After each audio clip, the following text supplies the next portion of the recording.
This is Real News Media TV, coverage you can trust. Please like, share, subscribe, and hit the notification bell. Select all for daily news updates. Two alleged gangsters are charged with murder of Portmore shopkeeper. The St. Catharines South Police believe that they have made a breakthrough in the November 4, 2021 shooting death of shopkeeper Sheldon Hoppings in the Portmore community of Newland. Two alleged members of the infamous Umbrella Gang have been charged. Ian Langley, 19, also known as Chickenback, and the System, was charged along with Kerval Fire Fisher, 42, for the murder of the shopkeeper. Langley and the Fisher are due to appear in court on Friday, February 11. Hoppings was killed at his business place along White Lane in Newland. Detective Inspector Homer Morgan said both men were on the police radar.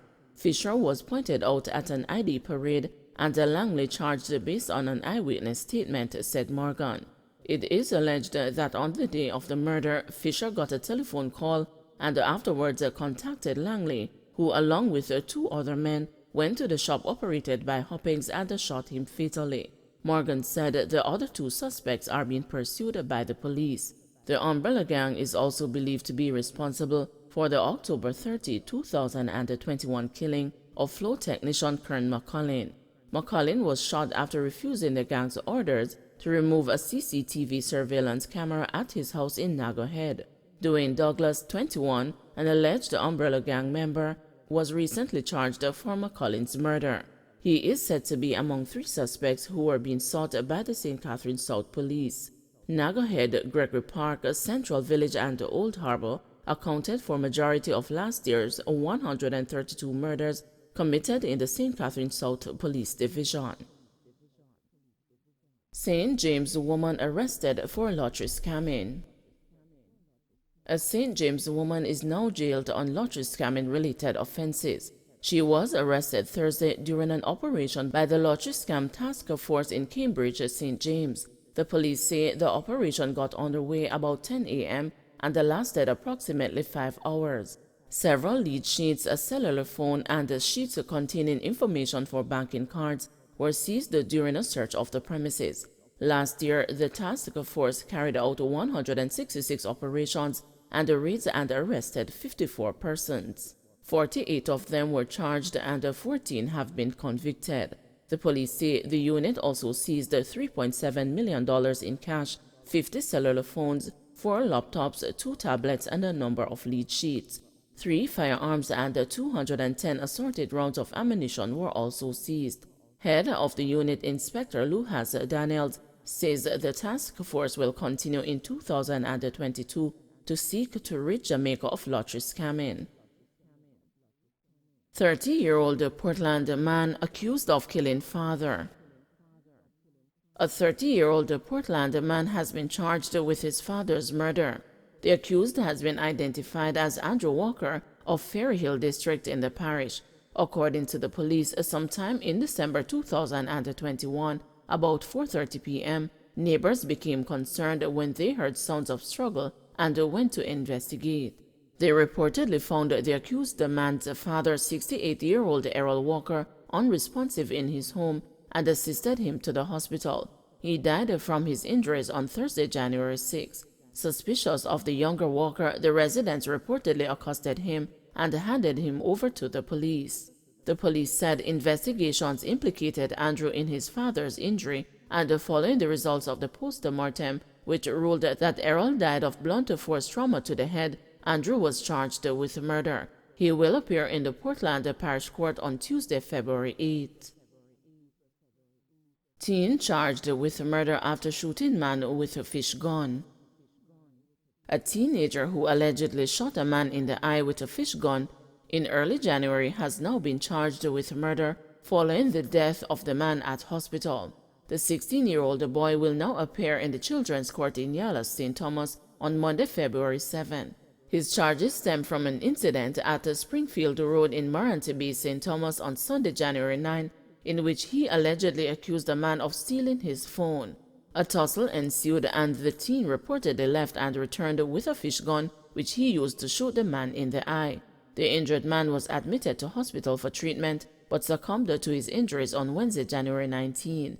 He has since been identified as 42-year-old Leon Scott, otherwise called the Mongoose, of Springfield Road in the parish. The teen was arrested on Monday, January 31, and later charged after being interviewed. 10 high-powered rifles among 13 weapons captured, ex-convict shot dead in operation.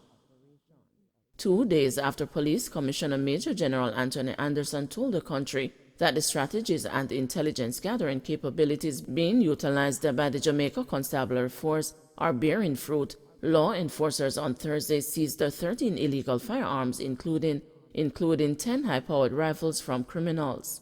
In what the police described as a targeted operation in a gated community in Trelawney, a man identified as a 36-year-old ex-convict, Kevin Carpenter of Florence Hall and Cornwall Street, Falmouth in Trelawney, was shot dead and more than 500 rounds of ammunition seized.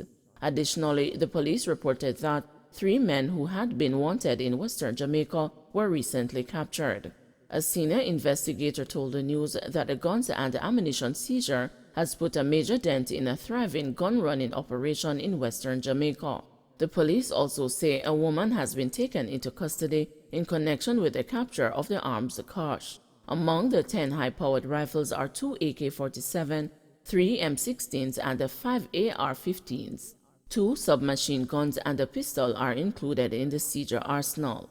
According to Deputy Superintendent of Police Delia Garrick, who is assigned to the JCF Corporate Communications Unit, Carpenter was a top-tier member of the Compound Gang based in Trelawney. He was released from prison in 2018 after serving a sentence for a shooting.